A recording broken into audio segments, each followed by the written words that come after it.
उसका की ज्ञान है जो आप फ्यूचर में उसको एक नौकरी के तौर पर आप एक रिसीव कर बेनिफिट, ये नहीं होता शिक्षा। शिक्षा का ये मतलब होता है कि आप दूसरे का जीवन को कैसे परिवर्तन कर रहे हैं, ये बेसिकली होता है। जैसे कि हम एग्जांपल ले लेते हैं, बच्चा जब छोटे से बड़ा होता है शिक्षा प्राप्त करके, और यदि वो पुस्तकीय ज्ञान बस यदि वो एक्वायर करता है तो वो अपने जीवन में कभी खुश नहीं रह सकता,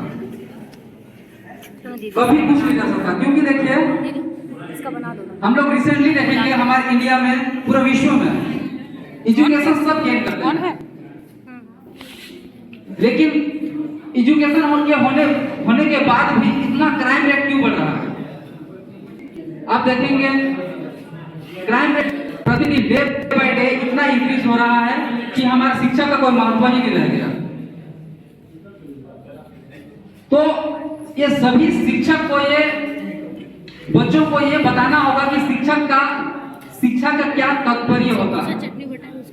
पहले जब अभी जो 21st सेंचुरी है, जब हम 10-15 साल पीछे चलेंगे तो एक विषय आता था नैतिक शिक्षा, जिसमें बच्चों को अच्छे गुण बताया जाता था कि किस प्रकार बड़ों का आदर करना है, किस प्रकार बड़ों का सम्मान करना है, इस टाइप नैतिक शिक्षा में बताया जाता था। लेकिन अपार्ट फ्रॉम इट अभी ये जो इस विषय को बहुत सारे स्कूल में, विद्यालय में अबोलिश कर दिया गया।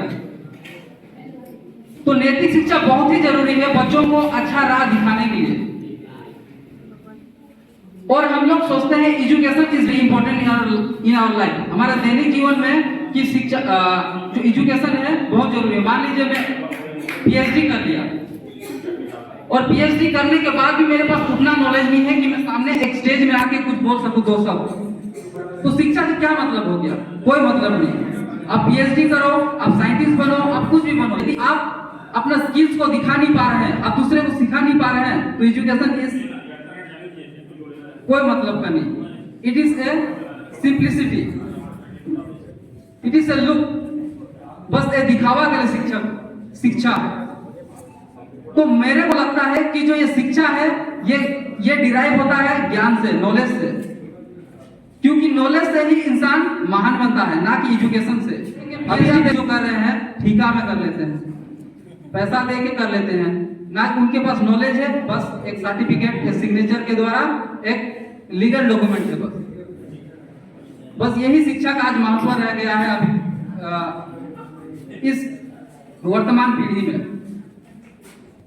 और ये चीज बहुत उठाना होगा ये कदम, वरना हमारा जो इंडिया का जो फ्यूचर है कभी डेवलप नहीं कर पाएगा। Only it will be in develop. और शिक्षा के बारे में बताना चाहता हूँ कि यहाँ सभी शिक्षक और future teachers are present here, सभी फ्यूचर टीचर यहाँ उपस्थित हैं। देखो शिक्षा का ये मतलब नहीं है कि वो बच्चा को किताबी ज्ञान बस पढ़ाए। शिक्षक वो होता, हीरो होता है बच्चे के जीवन में। मैं अक्सर संपर्क क्लास में भी ये बताया कि टीचर सेकंड माँ होती है, द्वितीय माँ, पहला माँ होती है। तो हमारे जीवन एक सादे पन्ने की तरह होता है। हमारे जो भी गुण अवगुण जो भी लिखने वाला है वो टीचर ही होता है। यदि टीचर अच्छा है तो टीचर हमारे सही गुण से परिपूर्ण करेगा, हमारे हर मुसीबत में हमें साथ देगा, क्योंकि हमारे जीवन में अनेक प्रकार की कठिनाई आती है जिसमें हम लोग डिसीजन नहीं ले पाते हैं।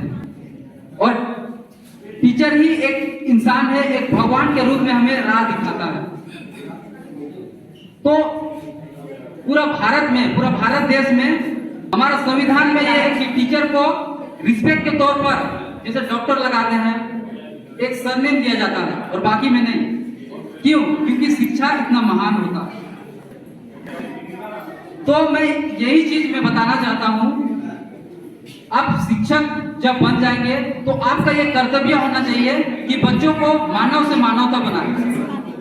नहीं तो वो पढ़ लिख के भी जब दूसरे को रिस्पेक्ट नहीं करेगा तो उसका शिक्षा का कोई मतलब नहीं, कोई मतलब नहीं। भले वो पीएचडी कर लो, भले वो बड़ा सा पद में हो, लेकिन शिक्षा का कोई मतलब नहीं है, व्यर्थ है शिक्षा। इसीलिए मैं हेलो सभी से विनती और निवेदन करता हूँ हेलो कि आप लोग जब बच्चे को पढ़ाए तो मानव से मानव तो बनाए, hello bring them to humanity. ये होना चाहिए शिक्षक का एक असली उद्देश्य, वरना शिक्षक बनने का व्यर्थ ही व्यर्थ। तो thank you so much, this is my 10 minutes speech for all the teachers here. Thank you so much.